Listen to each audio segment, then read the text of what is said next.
Hello, friends, and welcome back to Stories About Entitled People. All right, let's kick off our video with a story from the car section of Walmart. It's a story that perfectly shows what happens when entitled customers clash with tired employees. But before we begin, best way to support our channel is to leave comments, like, and subscribe with the turned-on bell so you don't miss the new video every single day. Here we go. Silencing the auto department's least favorite customer. Backstory. I used to work in the automotive section of a Walmart in my city. I've since left and found a job that I enjoy more than I ever did there. Management was nice, coworkers were nice, customers were hell. On this day, I encountered one of them and unleashed a tirade against her. Sorry to anyone on YouTube who considers using this. There's a lot of swearing here, mostly on my behalf. Cast is as follows: me, Kathy, the customer, not her real name, employee, some employee I don't know, Jim, my former manager. Those who read my last post know how cool he is. Not his real name. So I went to Walmart to get my oil changed, as I've done since I began working there.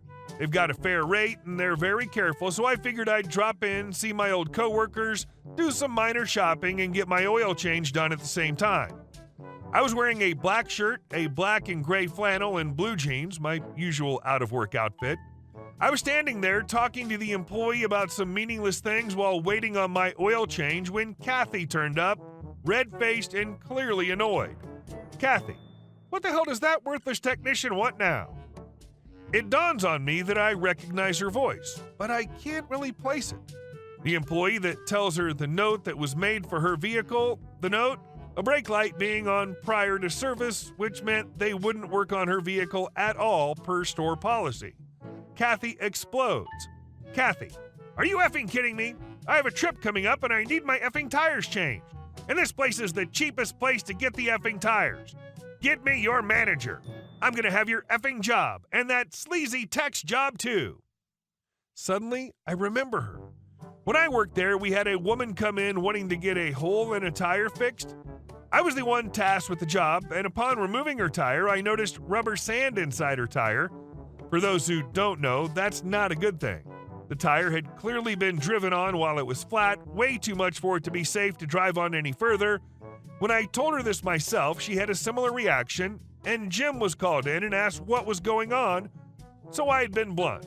I told her that if she continued to drive on that tire, which also had an indent on the sidewall, there was a risk of it exploding while she was driving, which could potentially lead to a crash that could injure or kill someone if it wasn't replaced. She bought a new tire that day, thanks to my scare tactics, but that's not this story. This is me unleashing my rage on her. I'd like to point out that this woman was a regular in this department. She always asked for cheap oil and then threw a fit when we used the exact oil suggested for her car. She got pissy with us when we told her that our full-service oil change excluded coolant, brake fluid, brake work, and AC things. Told us all we were was worthless mechanics that wouldn't get far in life, things of that nature. Essentially, she killed every one of us inside every time that she came in, which was fairly often, just for the final point to be hit every time. The employee reaches for the phone and I wave him off, making him blink. Me. Sorry, bud, I used to work here and I went to school for this thing. Kathy, I don't effing care. My brakes squeal a little, so effing what? It's at this moment I hear her car being backed out. The squeal from her brakes was loud, even with the door being closed. I take a deep breath. Me. Okay, so you need new brake pads and more than likely a simple top-off of brake fluid to deal with the light. However, that's not the point. You're berating someone who had nothing to do with this entire effing mess, all because you're dealing with an inconvenience that your stupid butt could have prevented? He won't tell you how he feels, nor will the techs out there who do their best every single day to make sure people's cars are working so that they're effing safe when they drive. But me? I don't give a flying F anymore and will gladly tell you how I feel. When I was here, when you'd come in, we all hated you. You tore us down while all we did was our effing jobs, while we worked hard to keep people safe on the crappy roads in this dumpster fire of an effing town, and you have the gall to complain about something that's your fault? These guys work hard because they love what they do, not because they're going to sit there and please every holier-than-thou butt clown who decides they have nothing better to do than to break them down every effing time they have a bad day. If you want an effing manager, go find one, because I know damn well they're all sick and tired of your bullcrap, and I'm pretty sure that after harassing the guys that work here, they tell you to never effing return. You stupid entitled bee. This is the simplified version. I chewed her out for a good 5 minutes, and I used some more creative expressions just because I was sick of her crap. While all this was going on, Jim was coming down because his own vehicle was being worked on, and he was checking it. Jim: "Whoa, OP, calm down, man. Last time you yelled at someone, I took a punch. What's going on?" His voice trailed off as he saw Kathy, which made him actually frown and scowl. We banned you after you shattered a customer's window during your last visit. Employee, call the police. OP, would you mind blocking that door?" He pointed to the employee's only door, and I nodded. Kathy was arrested for trespassing as they'd put a restraining order on her, and I felt the mood in the shop change as soon as they saw her being escorted out, at which point I waved to a few of my old coworkers, paid for my oil change and my items, and walked out, watching Kathy resisting arrest and being tased all the while. The amount of brain-dead entitlement it takes to demand a manager when harassing staff at a place who have filed a restraining order against you? And then resist arrest and get your crap tased? And our second story. Boss had no time for my time off. The company that I work for had its work year for leave allocation between January 1st and December 31st. The industry I work in, UK construction, shuts down over the Christmas break, so you have mandatory leave taken out of your allowance. That's not a problem. I have 25 days leave to take, and the year in question was mad. I never had a chance to take any leave and was managing to recharge on the national holidays through the year, with the odd day off here and there to pad it out. We get to August, and I have put a week in for September, which has been approved, but then I'm allocated to a job starting at the beginning of September. They need me to work that holiday. I'm reluctant, and I warn the GM that if I don't get a chance to take some leave, that I'll be finishing that year at the start of December. GM says that's fine. So I start the project, which is programmed to go into the following year. The project's going well, but every 2 weeks I feel the management out for cover so I can take some time off. No dice, everyone's hammered. So at the start of November, I put my holiday request in to use up my leave, and it gets approved. Bingo. After that, each week I email the project manager and GM that I'll be finishing on the 4th of December, and they need to line up someone for a handover and cover the month. Ignored. Don't care, we'll look at it later. 3rd of December rolls up, I call the GM to wish him a good holiday, and I'll see him in the new year. GM starts panicking. There's no one lined up to cover and no one available to drop in. There's been no handover, so no one is up to speed on the project's nuances. Long story short, he agreed to pay overtime. Now, this firm hates the idea of paying overtime unless it's for weekend work or overnight. The manager actually wanted me to defer my leave until the next year, but the company also had a use it or lose it approach to leave.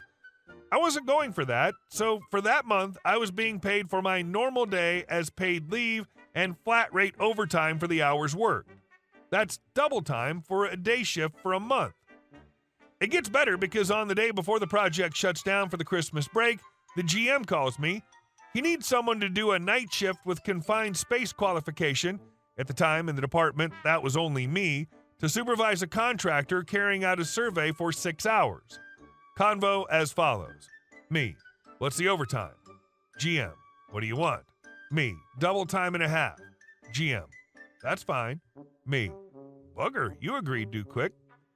So the day after, I worked the last day that year on the Entitledparents project at double time. I left home at 6 o'clock. I get home at 1800 for a quick meal and a shower, half hour, and I'm back out the door, 1830, arriving at this other location at 1930. Worth noting that travel hours are on the clock. This isn't commuting. Contractor sets up to do this survey. They finished at 0500 the following day. I got home at 0630 and collapsed into my bed. To summarize, that day alone, I got my 8 hours paid leave plus 12 hours overtime plus 12 hours at 2.5 times, 30 hours. In 24 and a half hours, I took pay for 50 hours. It was a good month.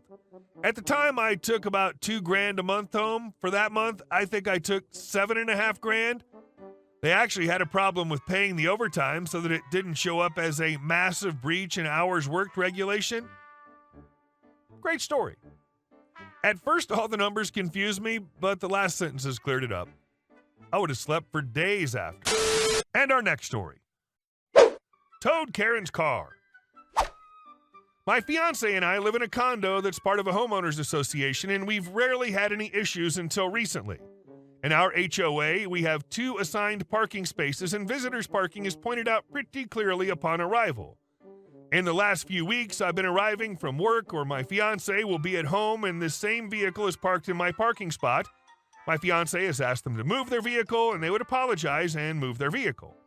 After several of these conversations, I began leaving notes on the vehicle warning them that their car will be towed if they're parked in one of our spots again, citing the rules of the HOA and having permission from the president on several occasions to have them towed whenever I wanted. Today, I was finally fed up and decided to have the vehicle towed after I came home and had a load of groceries to take inside and had nowhere to park.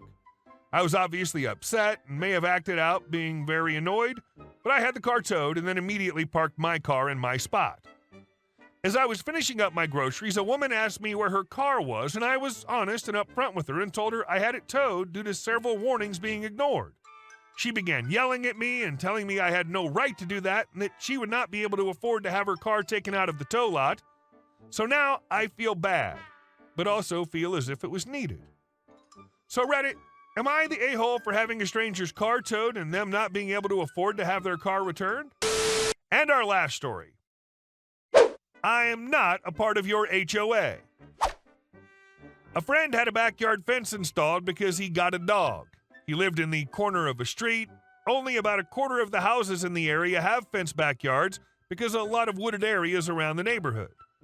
About 2 days after his wooden fence was installed, an HOA enforcer showed up just outside his backyard. She was measuring the gaps between the fence boards. She told him the rule is the minimum gap is ½ inch. In other words, no privacy fences are allowed. His fences had gaps on the far end of his yard adjacent to a wooded area, but the boards on the side closest to his one neighbor had 0 gap. She also told him the minimum height for the fence was 4 feet. The fence that was adjacent to the road was 6 feet tall. The nice lady told him to expect a fine for his brand new fence and also to expect additional fines if he didn't immediately bring his fence to HOA standards. He's a bit stubborn and decided he was going to ignore any fines sent his way, but then after about 2 weeks, he noticed that he never received any fine or correspondence about the fence issue. About a month later, he ran into the lady at the grocery store. He wanted to ignore her, but he's very confrontational. He approached her and asked her what was going on with the fence. She informed him that he actually wasn't in her HOA. She was an enforcer in an adjacent neighborhood and thought his house was in her jurisdiction. The real kicker, though, she told him she had contacted his HOA to inquire about their fence rules. She was actually disappointed when she told him that he wasn't violating his HOA bylaws. Hey guys, thank you all for watching the video. I'll see you in the next one.